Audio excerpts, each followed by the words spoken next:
welcome back to another episode of the Talking 20 podcast. This is post-production Bridget here, just giving a quick note that you will notice that the audio of this podcast sounds a little off.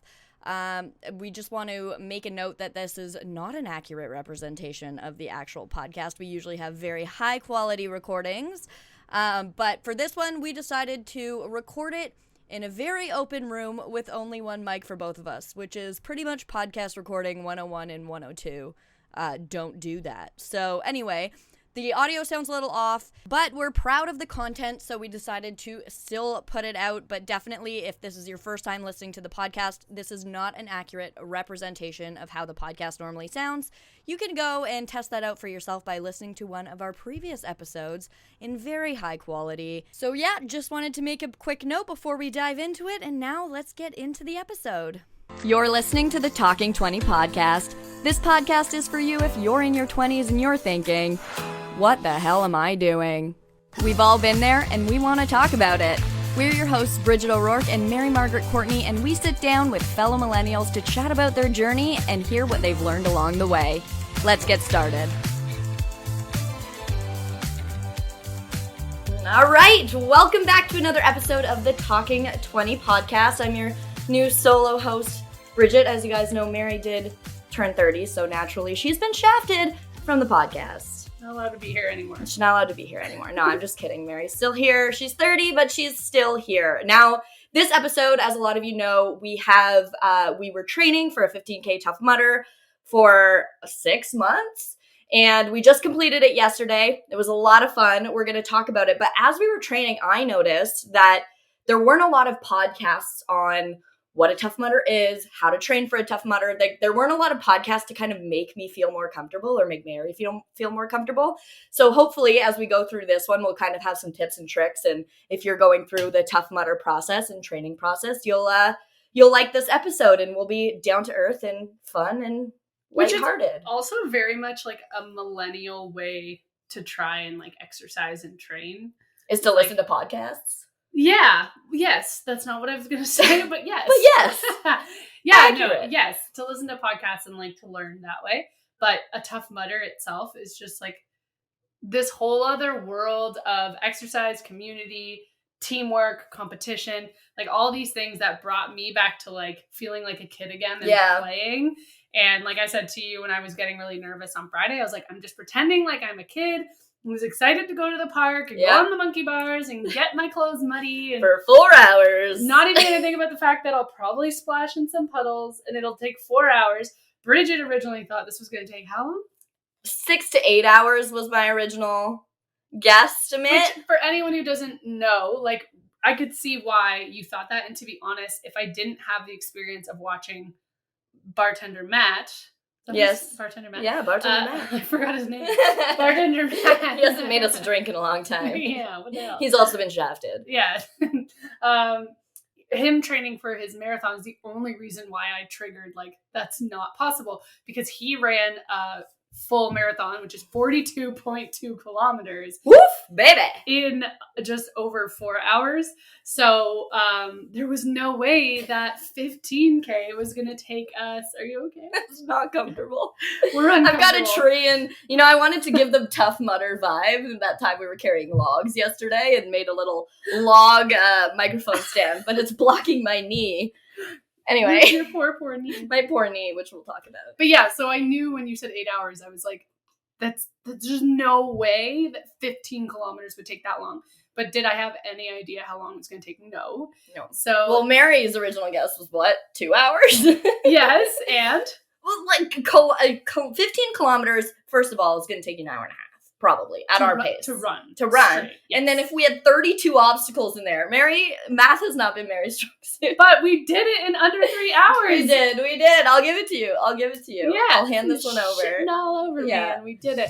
We surprised ourselves. We really did surprise ourselves. But before we get into how we surprise ourselves, let's talk a little bit about what a Tough Mudder is for those people who have seen us training and also don't know what a Tough Mudder is.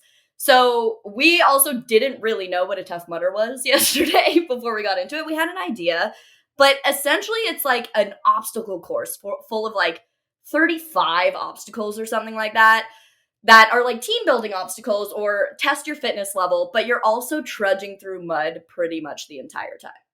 So some obstacle examples would be like having to do an army crawl under, this just sounds so bad, but it wasn't that scary, under barbed wire was the very first obstacle. Big point of it is it's like, it's testing your physical abilities and your mental abilities. And like wanting to push your level of fear, but in a safe environment. And the whole point is that the Tough Mudder community, which we didn't know when we signed up, was like, you finish an obstacle, you turn around, you help the person behind you. So when we first signed up for it, we're like, sure, that sounds fun. And the 10K seemed too achievable. So we went for something scarier. We went for 15. And then we looked into it and we were like, oh my God, we have to crawl under barbed wire. Oh my God, what is this? Oh my God. And like, when you look at the obstacles, they look scary. Oh. And to be honest, like almost every obstacle, when you got to it, I had that moment of like, But then you just like, you're either standing in line waiting, and when it's your turn, there's a bunch of people you just go. You. Yeah. Or it was like, you got to go at some point. So I might as well just like keep my body moving. Yeah. Which sent this, like I was saying to Bridget on the car ride home, I forgot a lot of what we did. Yeah. Like it's coming back to me. Yeah. I have some notes of the obstacles that we did. I did a little, I went deep in my subconscious and remembered some obstacles. So we'll talk about them. I would have just Googled it. I could have just Googled. It was a mental training thing. Okay, yeah. Day after Tough Mudder. Right. Yeah. No, I couldn't believe that my body just went into a state of like function, and our training, I think, really helped in terms of capacity to do it. But when I went into this, just like, you just do the obstacle, you don't think about it, you don't worry about the dangers and the fears, which I know we'll talk about a bit. Like both of us had injuries we were concerned about. Yeah. But our bodies and our training went into like muscle memory mode, and then it went into like, just do it. We got all the way here. Just do it. Just see if you fail. And if you fail, keep going. And like, even the failures were fun. Like, and funny.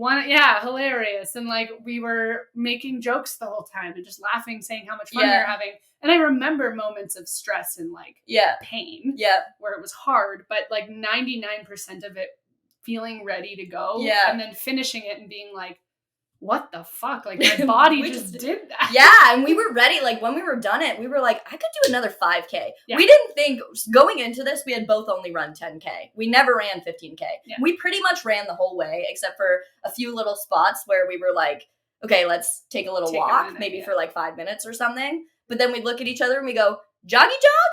That's my favorite. You want to take a joggy jog? And then we just start doing a little joggy jog. Yeah. And you know what? Doing it again, I think we could have run the whole thing. Yeah. It was, there were some paths that were really thin, and you're like going up a hill in a forest, and it's a little tiny trail with trees everywhere, and there's people in front of you. Yeah, so you literally can't run. Yeah. And there was a moment where we were like, the adrenaline was pumping through our bodies, and we were like, we need to run right now, and we had to walk because the people in front of us, and like, yeah. But then at that point, we asked them to move out of the way so we could run, and we ran, and it turned out to be up a very big hill, and we were like, why? Why would we do this? Yeah. But it was just cool that in those moments, and then the moments where I slowed down that I wish I had more mental training and physical training in as well, is those moments when like my heart was racing so fast from either the adrenaline or whatever. Like maybe I climbed something and then had to swing my legs over and rappel down. Yeah. I was probably holding my breath because I finished. It wasn't hard on my body, but I left like that one little thing huffing and puffing. So when we started running, I could feel myself deregulated. Yeah. So I wanted to stop to like get it all back down, because you just don't know what's coming next. Yeah. So you're like, reserve your energy. So having done it now and knowing what your body can take and push through, feeling that much like when we finished that we could keep going. Yeah.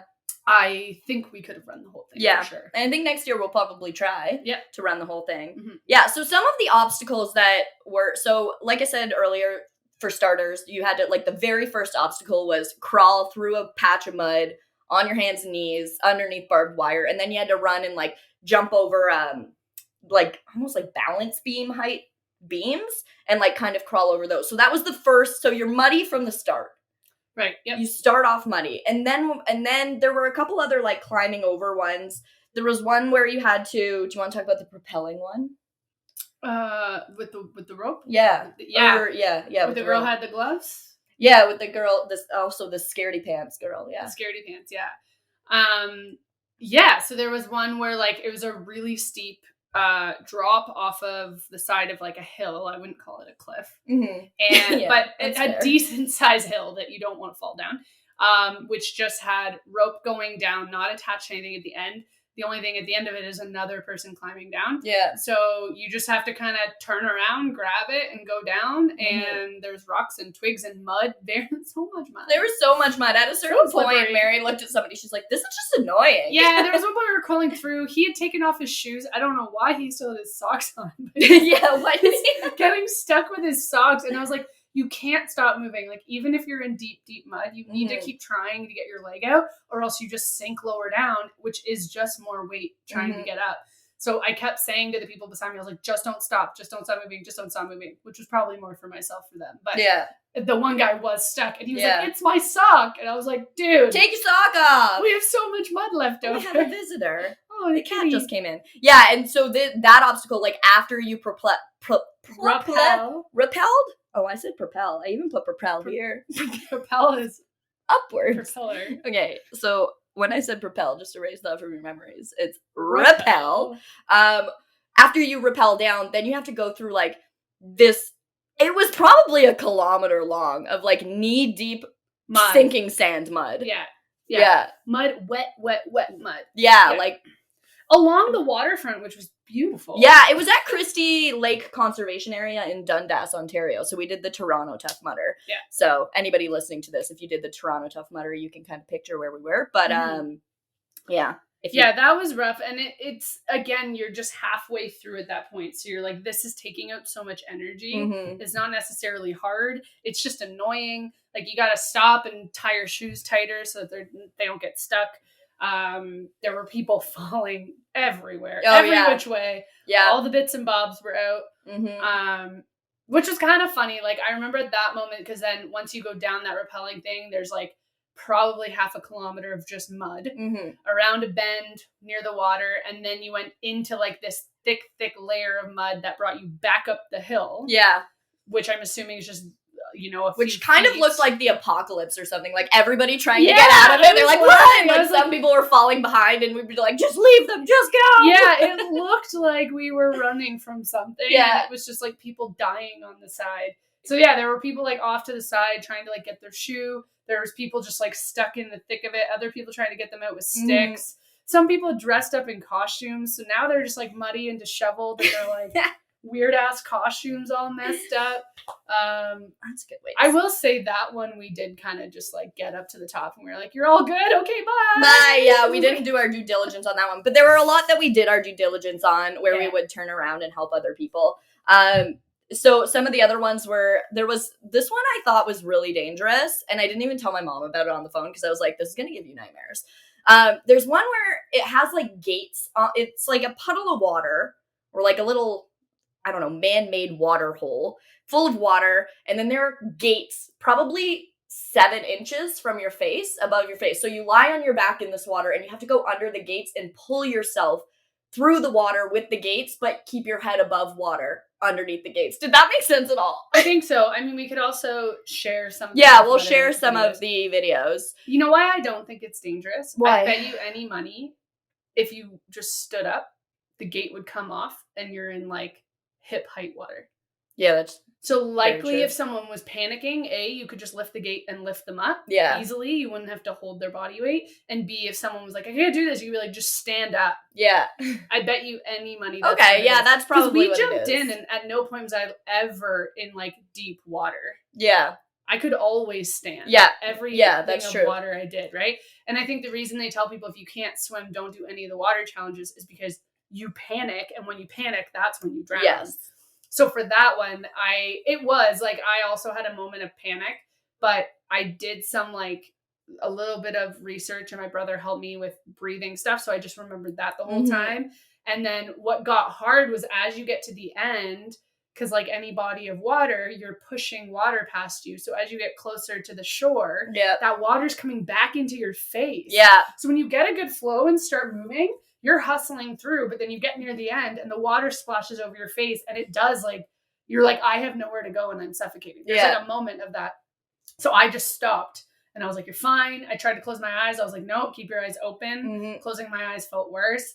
And I just kept my lips above and my nose above the water. And in my head, I was just like, you can breathe. You have oxygen. And like, that was all I could do. And then I just moved very, very slowly. And I was at the end. And I was like, oh, okay. Yeah. That feeling when you get to the end and you're like, okay. Because you have no idea how long when you're in it. You can't turn around. Because your head is facing the end point because you're pulling yourself through. So you don't know how long you have.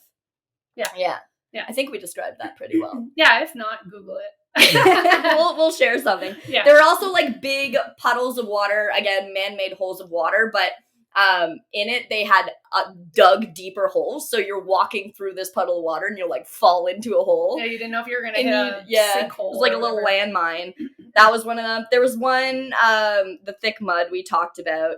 There was one that was like a wall straight up, maybe a little bit of an angle, like I don't know angles. I was gonna give a degree. 5 degrees. A 5-degree angle. It was on a 5-degree angle. Yeah, absolutely. And you had to, there was a trench before the wall that went up, and then there were ropes on the wall. So you had to essentially get really muddy and then pull yourself up over the wall. So there were people kind of standing there so you could use their shoulders to like propel yourself up. Propel. Because we're going up, right? Oh. Propel yourself. Sure. Yeah. I don't know. So I'm just going to call this episode Propel or Rebel?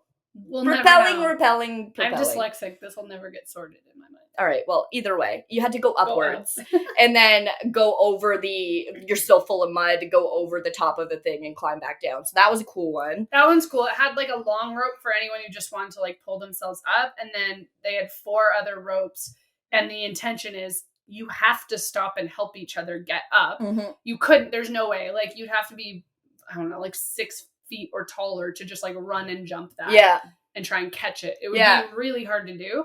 So the whole point is like someone gets in that trench, turns around, and you use their hands and their shoulder to hoof yourself up. And some of these guys stayed and helped like 16 people before they carried on their way. Like sometimes we would get to an obstacle and we were like, are these people paid to be here to help people? And it was like, no, they were just people who stayed behind and helped. Yeah. Which I could see that as like a big, strong person. You feel obligated because there are a lot of people that aren't strong enough to do those things. Yeah. Which I think next year, like I would stand there and do that for people. No, but I got there and I was completely taken over by, I'm going to try this and I'm going to take a jump off this guy's shoulder. It's high. Like if I fall the wrong way, you're getting hurt. Like, it's not, and not sure. I've never done something like this before. And like the feeling of getting up on someone you don't know's shoulder, trusting them, pushing up, grabbing it, putting your crotch in their face. Crotch in the face. Muddy crotch. Muddy crotch in the face. Speaking of muddy crotches, we have something else to talk about later. But then like grabbing that rope and being like, no, I have it. And then being in the moment and going like, I'm okay. Like I've got this on a level I didn't think I would. And then climbing. Like it was crazy. Like feeling that rush of, I don't think I can do this. This could go really badly. Yeah. If I fallen on that person who just helped me up and they're getting hurt too. And there's a good 45 people behind me, like, watching your muddy ass climb up the 5-degree angled piece of wood. But we did, and like those ones I feel like we were really good at. Yeah, we were really, that's where I was surprised with us, was our upper body strength was actually really far ahead of what we thought it was. Yeah, 100%. That one and the running wall one, which I don't know if we'll talk about, but like we did them on the first try. Yeah. Most of the obstacles we did on the first try. There were a couple that we had to try multiple times. But most of them, we surprised ourselves. One we tried multiple times. That's it. Yeah, that's true. Just one. And we immediately were like, this is not going to happen. This is stupid. So we tried as hard as we possibly can. Let's keep going. And that one was like rings. You know when you're at a playground and they have like rings that are kind of like monkey bars and you go from one to the other? It was like that, but everybody who had been on it had just been in like water with mud on them. So they were like muddy, slippery rings. Yeah, so we were like dusting dirt on our hands to try and dry our hands off. Yeah. But like I don't know if I would have gotten those rings on a good day. Completely dry with no problems, even full of calluses on my hands. I don't think I could do those fully yet. And monkey bars and the wetness of those, like already without the circumstances of the conditions, I don't think I would do well. I think I could get halfway through it probably. So yeah, we like tried the monkey or the rings, fell, got back up, tried again, and we were like, let's keep going. Let's just move on. Little joggy jog? I did too. Okay. Yeah. And then from there we went to, there was this, what Mary was just saying, this big wall. So it's kind of like when you're at a skate park and you see like those skate park walls that those guys go and do little floopity-doos off of. Parkour? Yeah. No. No, like the guys with the skateboards, a half pipe. It's like a half of a half pipe. It's a quarter pipe. That's probably a thing. It is probably a thing. Yeah, so you have to essentially run as fast as you can at it, run up it, and then there are people dangling. That sounds weird. Like lit over people top of the edge, like waiting to grab your arms and pull you up over. Yeah. And again, these are people who have stayed behind to help. Yeah. You could run and grab the edge yourself, but that's a lot of upper body strength to like fully pull yourself up and over. Maybe the first person does that. For sure. There's definitely like the go-getters hardcore that do that, but everybody, like 95% of the people are running as fast as they can and grabbing a stranger's hand, which I thought was like, after I finished it, I was like, that is the most empowering like team work thing. That just made me feel good about like people in general. Yeah. I was like, this is so cool. See, that they had me. They fully had me. I'll never know who those people were and meet them again. I had this whole plan about meeting my future husband at that one. Let me tell you. There was this really hot guy right beside me. He was with two girls, so I was like, I don't know about this, but whatever. So I stood behind him because I knew he would stay behind because he was a big guy to help people up. So I stood behind him, but then the line beside me was going quicker. So some guy was like, do you want to go? And I was like, okay. So I went and he ran up before me. And then, of course, he stayed to help people. And I was like, damn it. So then I ran up. Somebody else helped me up and over. But then I stayed behind to help with him. And I was like grabbing everybody's legs and pulling them up over. And then we went on our merry way. So nothing ever happened. But, and I kept seeing him. Really I kept looking back and being like, okay, is he close? Is he going to help me on the next obstacle? But he was too far back. It would have been really funny if like because I went up before you on that one. Yeah. So I went up and I turned around to help, and my area, because there's like sections of this wall. Yeah. There was like 6 people at least. So I was like, I'm not squeezing in to be like, it's my turn to help. So I was like, all right, I'm going to get out of the way. I get off because we are like how many feet in the air? We're like 2 stories. I don't know, not 2 stories. We have no. It's high, like probably 10 feet. Think of a 6-foot person higher. On top of a 4-foot person. We should have looked up all this. Yeah. Anyway, I have no interest in knowing. It's high. It was high. So I was like, this is also not so much space on the platform at the top. Like I'm gonna go over, and I go over, and I look back. I was like, oh, Bridget's helping, and your side had less people, so I like came up. Mm-hmm. It would have been really funny if when I came up, the 2 of you were like making out. Yeah, that would have been nice. Just like, sorry, challenge number 7. Tough Mudder over. I'm staying here. So that was the first instance that I almost met my future husband and didn't. There was another instance, but before we we'll talk about that one. So there's the last obstacle is wires hanging down that will electrocute you in very little ways. Like they shock you. Electric shocks. Shocks, yes. And each wire kind of has like a different amount of electricity in it, so you don't know when you hit the wire if you're going to get a big shock or a little shock. It's all super safe. It's fine. But you tell the story, the lead up story to this. Okay, so I got advice I did a wedding the day before, and the groom, he's a firefighter, but that has nothing to do with anything. I went to say like he's a firefighter, and he's not single, so he's not single. So none of this matters. Anyway, his grandfather had cattle, and they had an electric fence, and so he said he learned from his dad that if you ever want to shock someone, you touch the person and then you touch the fence, because the electric shock, you won't feel anything. It'll go through you and get them. Mm-hmm. So he said, you need to grab hands with a bunch of people and make sure you're not on the end. He said, you'll still feel the shock, but not as bad as the people on the end. So I had said to Bridget, like, okay, like the Tough Mudder is about camaraderie and teamwork and helping people. But at the end, we're backstabbing everybody. We're going in the middle of whoever is there. And I feel bad for the people on the end, but they have to take this for us. Yeah. So then we get to the final obstacle. And there's a big guy who's really cute, and he's like looking all scared, and he turns to me, he's like, what's your plan here? Like, I don't know what to do here. I'm really scared about this. And I was like, you know what? It's gonna be fine. Grab hands with me. Okay, where's your friend? There's your friend. Okay, you, friend, grab hands with Mary. Go, grab hands with Mary. So they're on the ends, and we're like, all right, let's go. And we run through, and afterwards, he's like, thank you so much. That was so nice of you guys. Like, that was amazing. You really helped me through. And I was like, wow, we were bitches. Yeah. But you could have married him. I'm thinking there's a trauma bond there. Yeah, well, he's gone forever. So that was the second time. If you're here and you recognize this lady. I was wearing an orange sports bra and I grabbed your hand.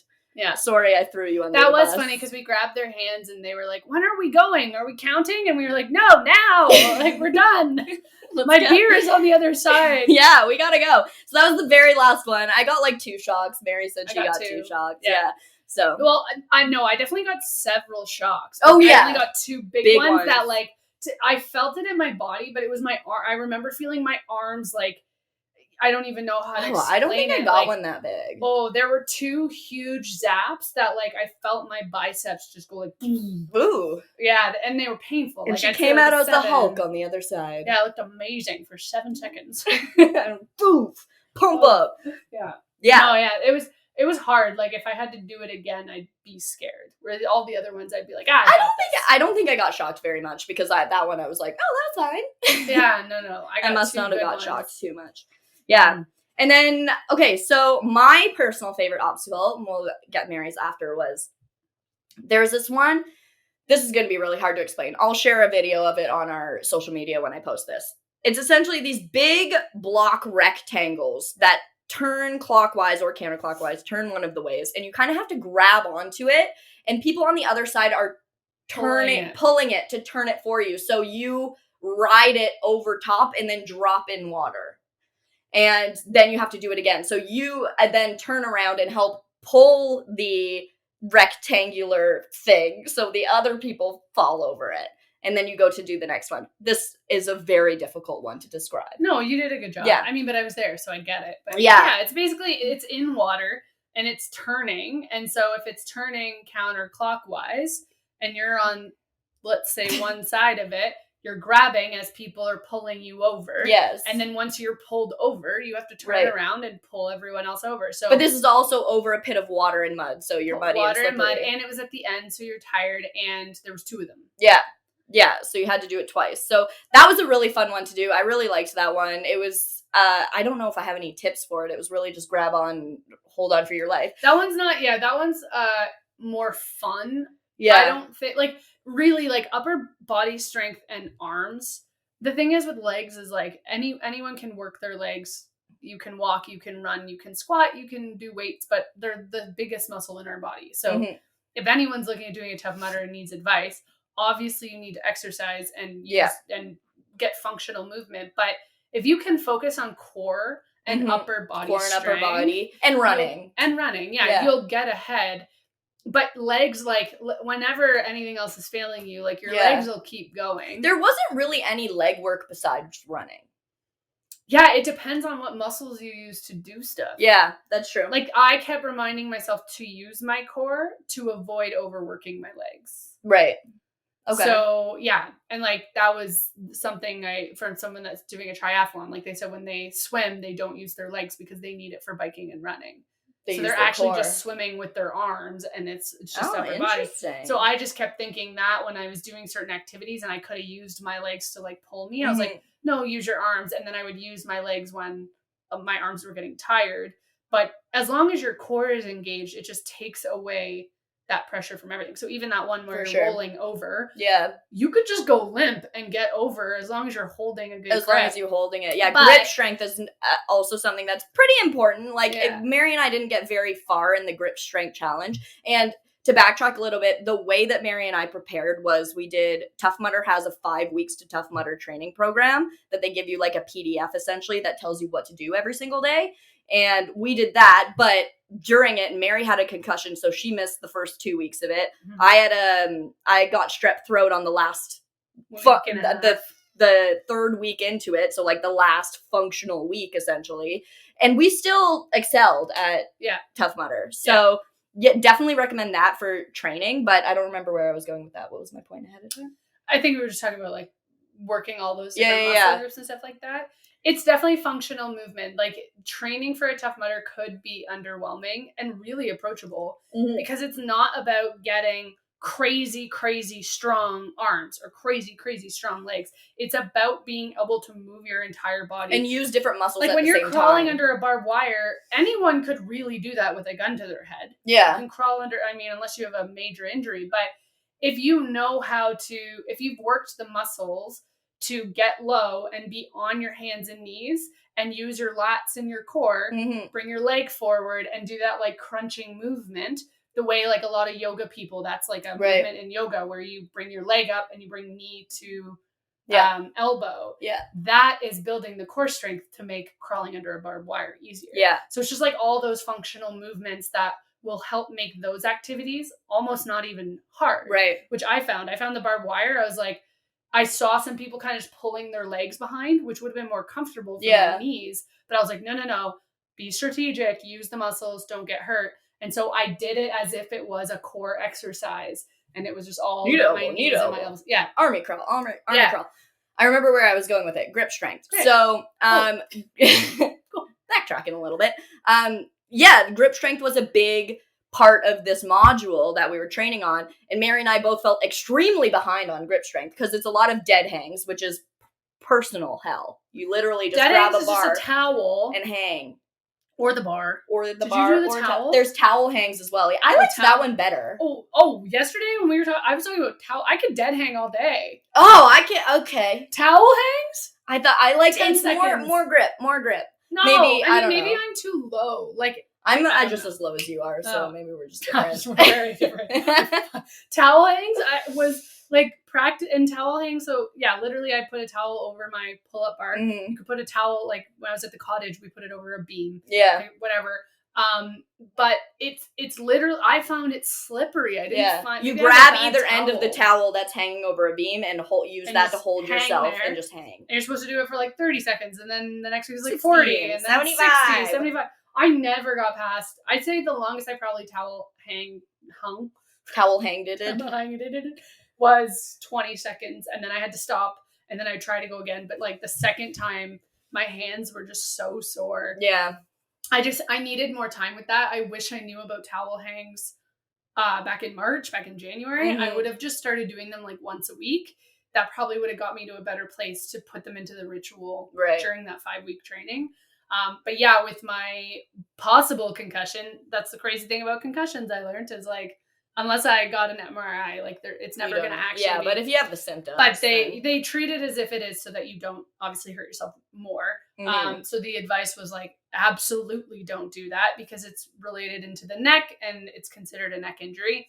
So yeah, I couldn't do any of that up until 2.5 to 3 weeks before. And the last week before big activities like this, you are supposed to completely rest, minimal exercise, light runs, small functional movements. Amazing. Because by that time you're like, fuck this. I'm done. I'm done. Yeah, the week before it is pretty great. Yeah, I bet the week after is going to be pretty great too. No, it's terrible. I'm in so much pain. Yeah, it's painful. I'm pain. I am pain. I am pain now. That's the level. Yeah, so definitely work on your grip strength. But the only times it comes in is like when you're doing monkey bars or like monkey rings. That's what I'm gonna call them. So if you want to skip those obstacles, you can skip those obstacles, but definitely something to add into your routine, and something to have when you are if you are training for Tough Mudder the way we did, especially with the training module, is get a pull-up bar and put it in one of the doors of your house, because that's going to help a lot. 1,000%. Yeah. And even, you can get them on Kijiji or on Facebook Marketplace for super cheap, like $30. Bridget and I have both talked about this a lot. We've learned a lot about women's upper body strength, and especially with pull-ups, because they're just terrible and hard, but it's never consistent and it will always come and go. And so having a pull-up bar in your house isn't a bad thing, because you don't necessarily need to actually be able to just do pull-ups. You can add a band to it, which some of you probably already know. You add a band, you put your knee or your foot in it, and that gives you a little bit of giver oomph. But other things that they teach you is like just kind of hang there. So like get yourself pulled up and then stay there, like stay pulled up with your chin up again, like near the bar, or like go halfway down. And even if you just stay for 2 seconds, it's starting to build that muscle memory and help your body understand what muscles it needs to do a pull-up. And even if that's all you do leading up to a Tough Mudder, it's going to help you tremendously. But if you don't do any pull-ups, any towel hangs, any sort of like the grip stank that stank that grip stank any of those things, if you don't do it ahead of time, there'll be a lot of challenges that you wish you could do, but the capacity is just not there. It's just not there. And it wasn't there for Mary and I, to be honest, for a lot of it. Except for like there were some times like you do have to use grip strength to pull yourself up on that, 5-degree board with the rope. You have to use grip strength there. But like when you're overhanging grip strength. That's the monkey bars. Really I knew that from the beginning. That was gonna be my hardest one, and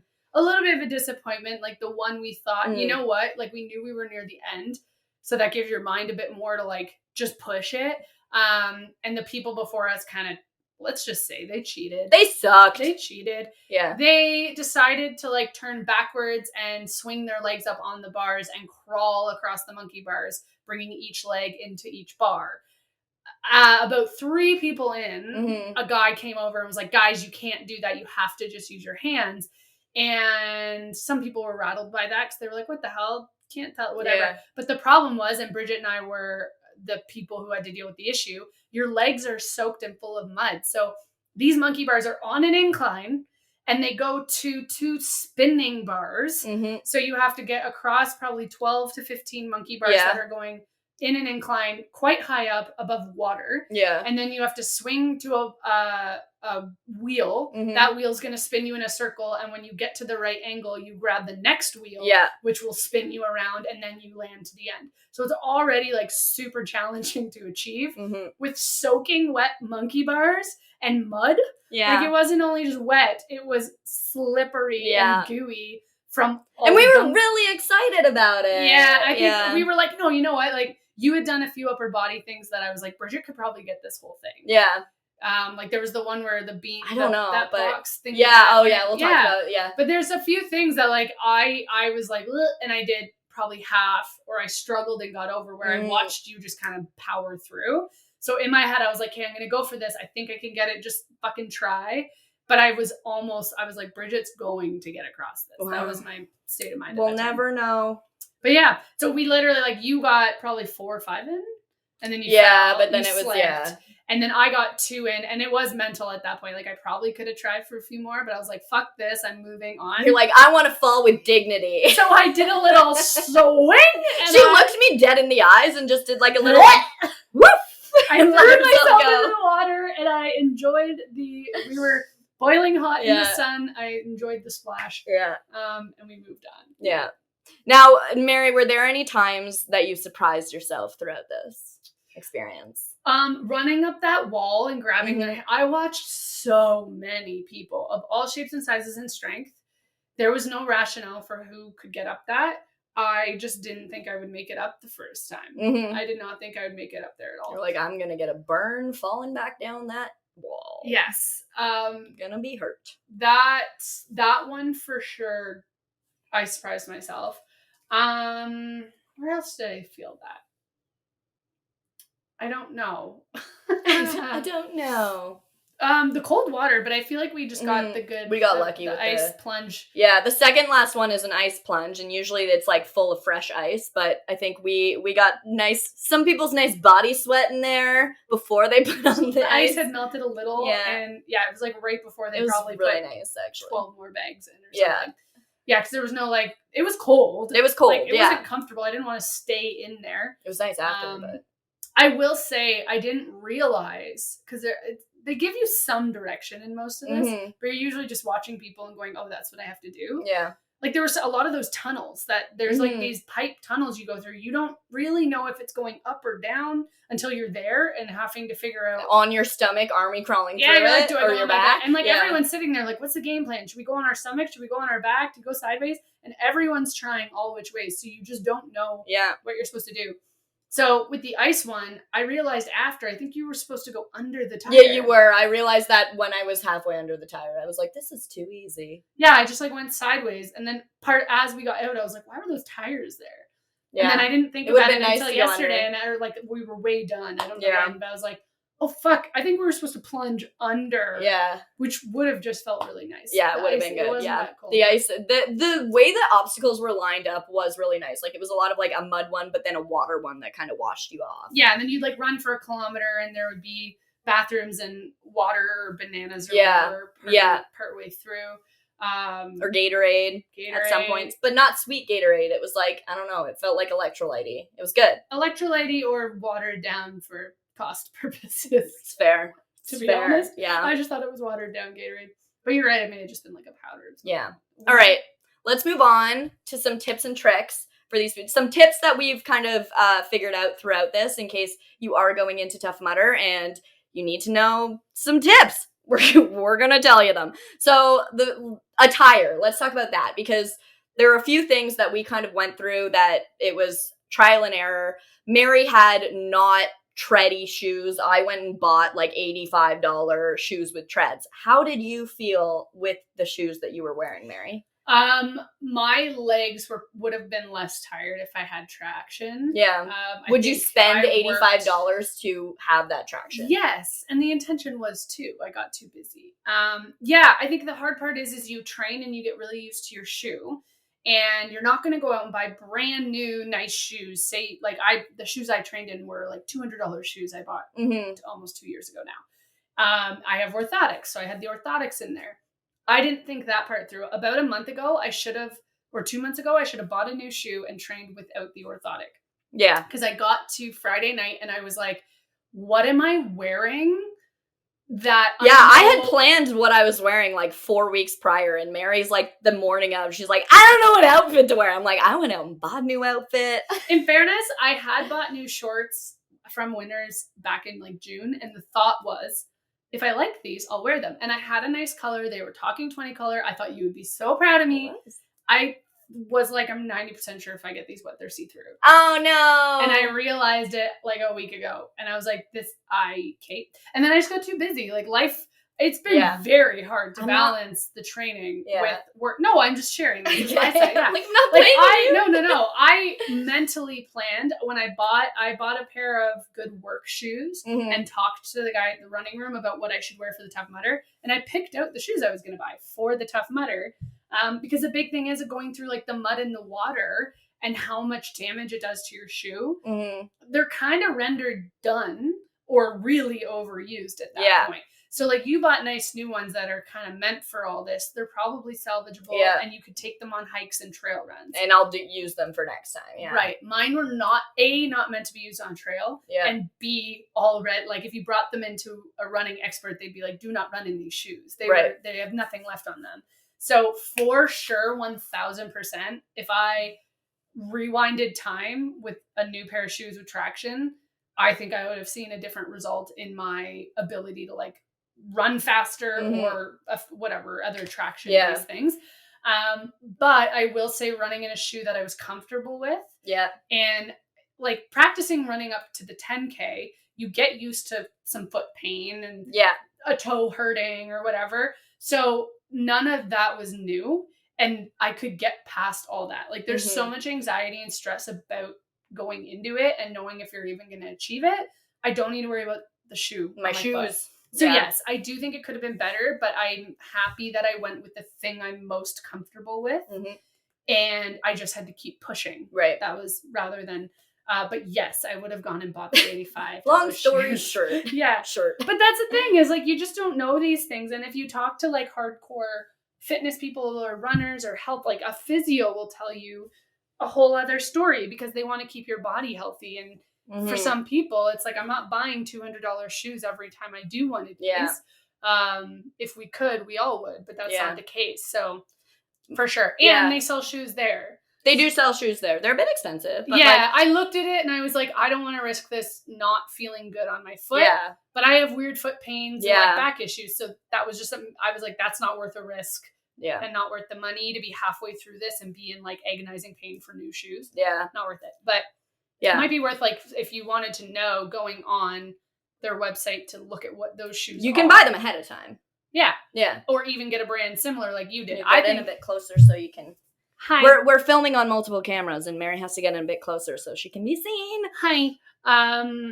Yeah, I think like the shoes you got are really good. Yeah. So my advice with shoes would be first, a big thing when I started running, because I wasn't able to run 2K back in March.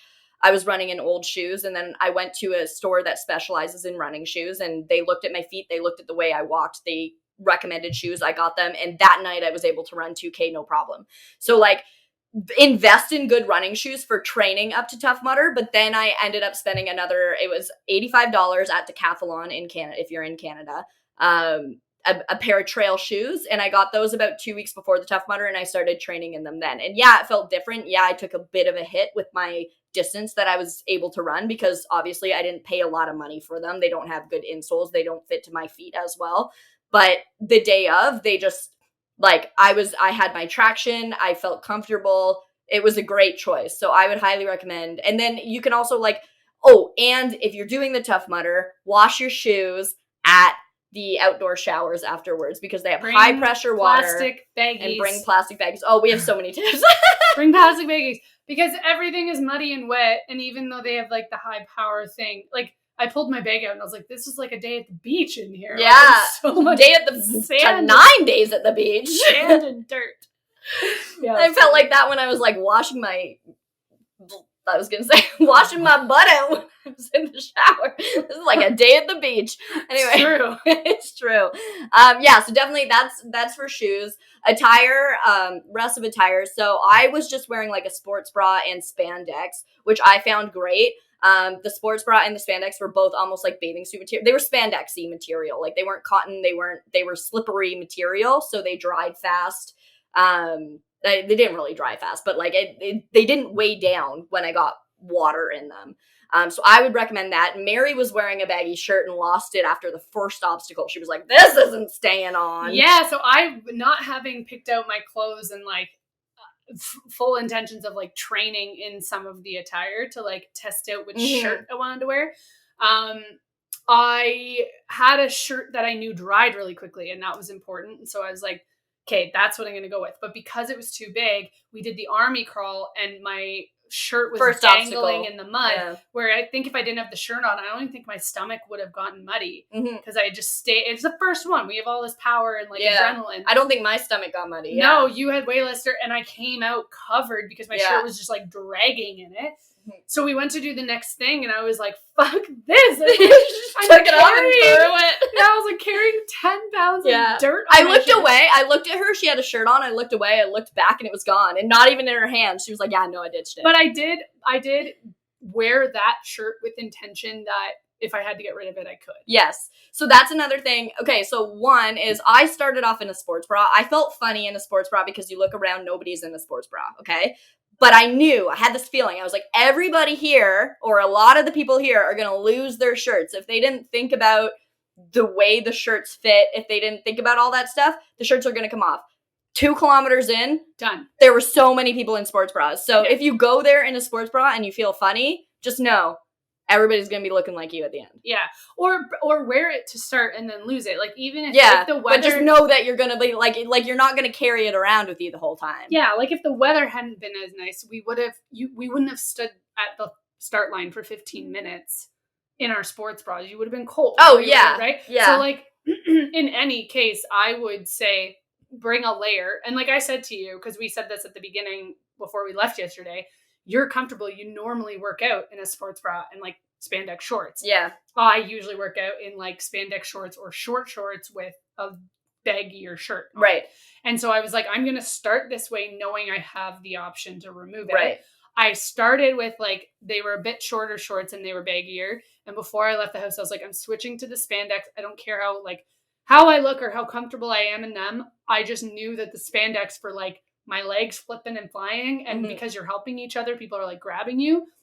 I didn't want to worry about someone actually like having their hand caught up the back of my fucking shorts. I just didn't want it. And I was like, I want to deal with that. And so like the spandex just helped made that feel comfortable. And then yes, when it got like too hot, sweaty, muddy, wet, all the things, ditching the shirt, knowing it was like a really old shirt I didn't need anymore. I was like, just get rid of it, keep going. And no regrets. No regrets. Yeah, the spandex shorts were a really good idea. It really sucks when you are, 9 kilometers in and you have to go to the bathroom and they're kind of like, it's kind of like a wetsuit on you. But we went to the bathroom at 9 kilometers in and Mary can take it from here. Okay, so was it at 9 kilometers? Maybe 10. It was like 9, 10. Okay, so my body is also so stiff. I can't sit still. I'm sorry, guys. Sorry for post-production Bridget, who has to edit crop us in every direction. I've been doing it the whole time too. I've been in 17 different positions. Really stiff. Yeah, you're gonna be sore the next day. Keep that in mind. So I went to the bathroom after a very muddy endeavor, one of many.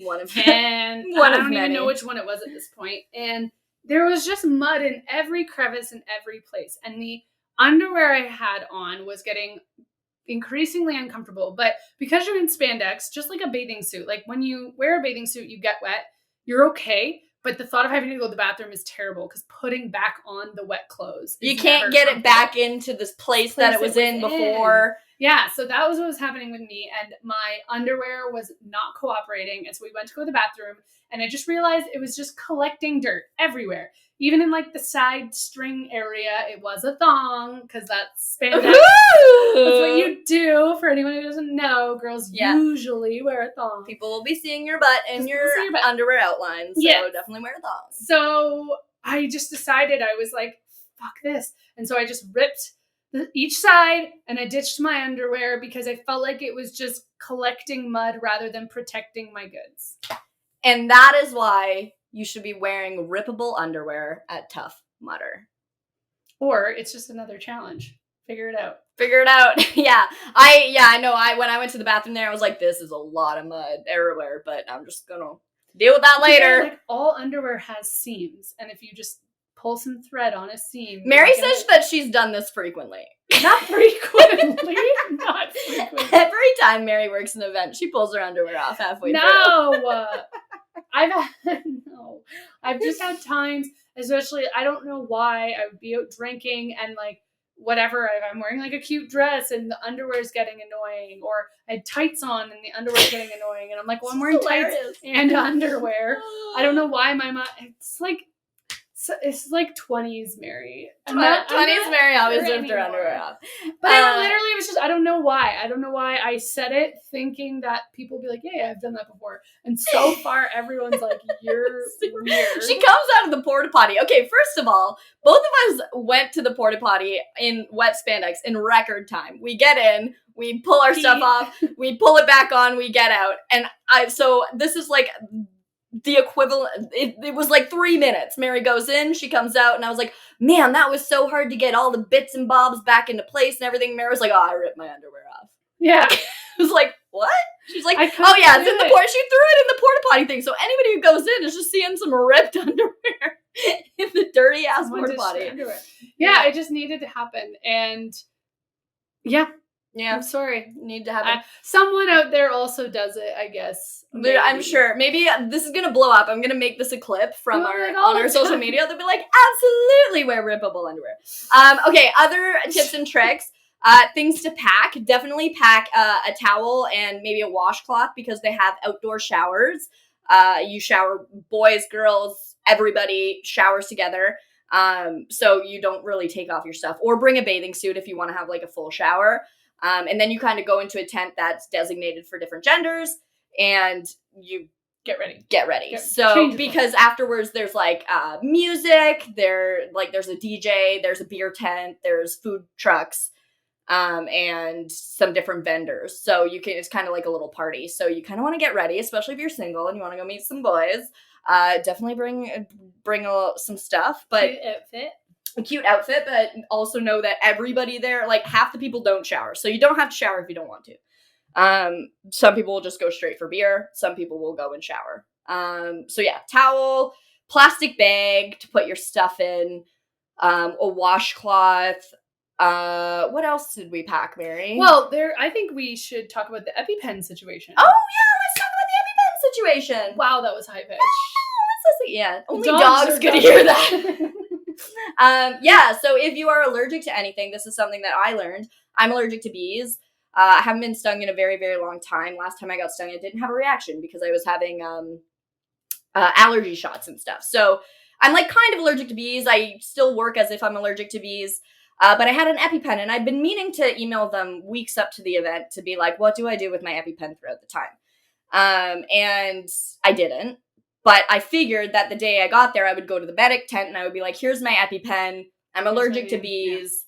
Yeah. Can you have this here for me if I need it? And I went to the tent and they were like, no, because first of all, we can't hold your personal medication.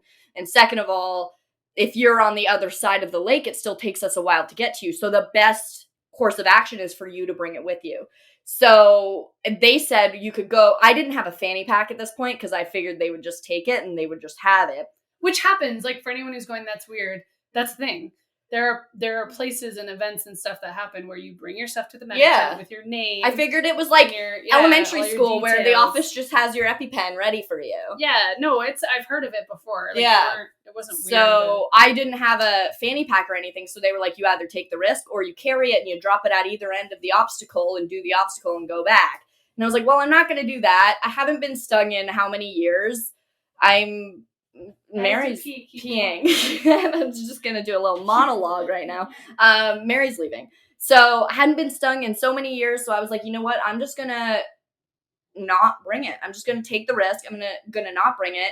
Worst comes to worst, Mary books it back. There are people at various stations that are there that can call the medics, and the medics can come and get you. Like, I made sure I wasn't in a terrible situation. But you can definitely bring like a waterproof bag. There were a lot of people with bags, with backpacks. Just bring one that you can wear through the mud. So go on Amazon and get one of those water sealed fanny packs. Bring that. It's not going to weigh you down too much. Yeah, it's going to be annoying, but definitely if you have an EpiPen or a puffer or something that you're going to need, definitely do that. Okay, so we're going to wait here for Mary to come back because the next steps involve her. I hear her flushing. I hope she didn't take her underwear off. She may have. She may come back with no underwear on. We'll see. Do you still have your underwear on? Hey, I didn't have any on to start with. Okay, so yeah, we've talked about EpiPens. Okay, so now the other ways that we should probably wrap this up. We have about 4 minutes to wrap this up. So how would we prepare in the future? We've already done tips and tricks. We've pretty much covered everything here. So maybe we should just close it up. Yeah, I would just, my advice to anyone who's never done it before, don't be scared of doing the challenge up. Like, we were so nervous that 15K was just a bit of a stretch, that maybe we should have gone for 10. Yeah. And that morning, that was like the one thing we said was, I don't know, man, like, should we have just done the 10K? Is this just going to be unbearable? Mm-hmm. And our instinct was right. We did it right. If you, like, there were people of literally every shape and size and height and weight and strength. Fitness level. Everything. Doing the 15K. Mm-hmm. We had mom and dad on the trail with us. This mom and dad were there, and we just had similar athletic, capabilities. We were always ended up passing them or behind them or whatever. For a while, and then they kicked our butts. Yeah. But the mom just like jumped in last minute because the son couldn't go, and it was just astounding. They were probably 55. No training. Like people are parent. I mean, millennial parent age you can do it. And because the best part is there's no shame in just being like, I tried it. This isn't happening. I'm ready to move on. And it's all on your own accountability. And there's people there to help you. Like if you're struggling to pull something, 6 people will come and help you pull. Yeah. Like I was pulling Bridget up a little tiny hill. It was it's a different story. But I was pulling up the hill and I was struggling and a guy came over. Dad actually came over and was like, hey, let me help you. And I was like, no, I don't. Mary went into full on Mary mode. Like, I'm a strong, independent woman. I have this. You can't help me. Don't help me. This is sexist. He went, okay. But if I needed help, like 6 people would have been there to help me pull you up the hill. And it wouldn't have been me. I would have still been sitting down being pulled up the hill. But it just shows like you can do it. And it's long. Yes. And is it how you think of yourself? No. When I do a 15K, I want to be a certain way. No. Like I'm so happy that we did this because it scared us enough to push ourselves in our training and stick to it. No matter how busy our life got, we were like, we made this commitment, so we better be ready for it. And then between strep throat and COVID and concussions and neck injuries, like we're able to learn about what that looks like to still achieve these goals, but under those conditions. And so go for it. Just try the level up. So if you think you can only do 1 kilometer, try 2 when you go out for a run and stuff like that. Yeah. That would be my biggest thing is just go for it. And the Tough Mudder's a really good place. You also get a lot of adrenaline at the beginning. Yeah. Like Mary and I said, we had only ran 10K. We ended up running 15K and we felt like we could do more. So you get a lot of adrenaline. Everybody around you is pumping you up. I was pumping your gases. Is that what it's called? No, I'm trying to think of some sort of expression. They're making you feel good. Like there was moments where like you could tell no one wanted to run up the hill, and like everyone just kind of started jogging at the same time. And somebody would always be like, "Yeah, guys, we got this." And then somebody would be like, "Why are we doing this right now?" And everybody would be like, "I don't know, LOL." Like, this is terrible. It's a very big community. Yeah. Yeah. And I think just no matter how many kilometers of it you do or how many obstacles you actually achieve, going and trying a little bit outside of your comfort zone is the point of a Tough Mudder. And so doing the 15K felt amazing. And I know what I'll work towards next year, but I couldn't have known that without going and just doing it. Yes. So even if you don't have time to train or anything like that, go give it a go. They say it's roughly 3.5 to 4 hours. We did it in just over 2. I think it was like, I can look it up in a second. But I think that they say that because a lot of people do a little jog and then joggy jog. And then when they get to each obstacle, it slows down. And then by the end, they're just walking from each one because it is a lot. You can walk too. Like you don't have to run the whole time. Mary and I kind of thought we had to run the whole time. I mean, we knew that we could walk if we wanted to, but we thought it was more so a running thing. So yeah, you don't have to do that. All right, so let's close. LOL, my smartwatch is telling me to get moving and do some cardio. What a great timing. So yeah, that's, if you needed to know about Tough Mudder, that was a really good overview of it, of how we felt. If you're nervous about it and it's the day before, you can go listen to our episode that we released like 2 days ago, our last episode, where it was the day before and we were talking about how we were nervous, how we were training, what we did to train. It's a really good episode to listen to in addition to this one because it's 2 very different sides of the coin. Like, we're so happy that we did it. We're so excited about doing it next year. I literally said on the last episode, I was like, I don't want to do it again next year. And now I'm like, can we do it tomorrow? Like, it was so much fun. So fun. So definitely check it out. Now, another little note, if you've been listening to the podcast for a long time, we are going to be closing this chapter for a little bit. Not fully, not forever, but we have other things that we need to work on right now, and we don't really have the time to do all of the interviews that we've been doing. Occasionally, maybe we'll sit down like this and do a fun little episode like this. But for the most part, we are going to be closing it off. The brand is still alive. The brand will stay alive. We will be pushing out old episodes. We're going to be pushing out old information. Share the episodes with your friends. It helps us a lot if you really resonate with one of them. If you've never listened to the podcast before, go back and listen to some of the episodes. They're really, really good. Not to brag or anything, but yeah, definitely listen to them. We're so proud of this project that we've done, and we're excited. We have more projects in mind. We have other things that we have to move on to that are, going to be just as fun, and we're really excited about it. So yeah, it's cool.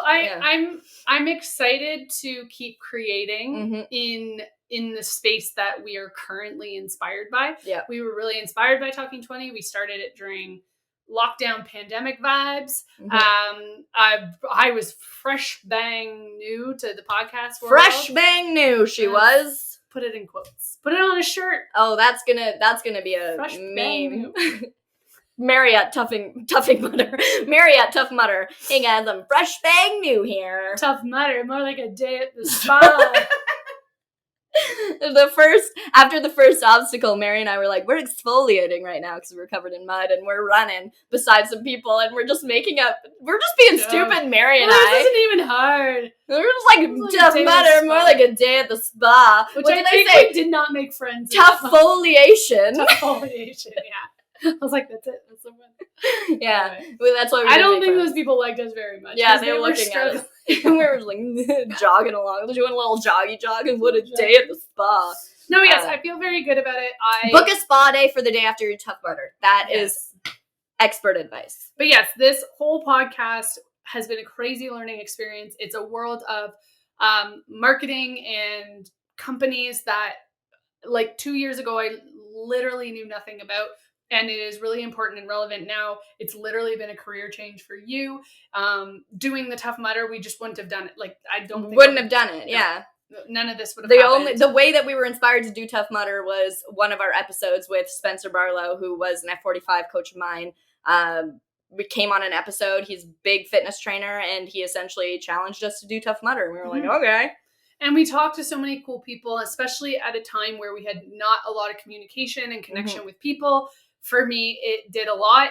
There was days where I didn't want to get up early. I didn't have to get up early. I was running my own business. I could do whatever I wanted during a pandemic when you couldn't do anything. So having to get up at like 5:30 in the morning because we were doing an episode super early, or, stay up late and be ready to go. Like, there was just it gave me so much purpose and drive at times. I didn't need to have that. And I think it kind of pushed my butt a little bit more. And then learning about this space has got us kind of next level on some other projects, and I'm just proud of it. I'm proud of all the episodes, and I don't think they're irrelevant. People in their 20s, good luck to you. Good luck. Peace out. I keep saying, everyone's like, 30s, and I'm like, it's awesome. 20s was great, but guys, it's just fucking hard. It's fucking hard. And so we do episodes talking about everything, like home ownership, grief, relationships, fitness, mental health, physical health. Yeah. So if jobs, career, if you listen, could go on forever. The life things. It's called adulting.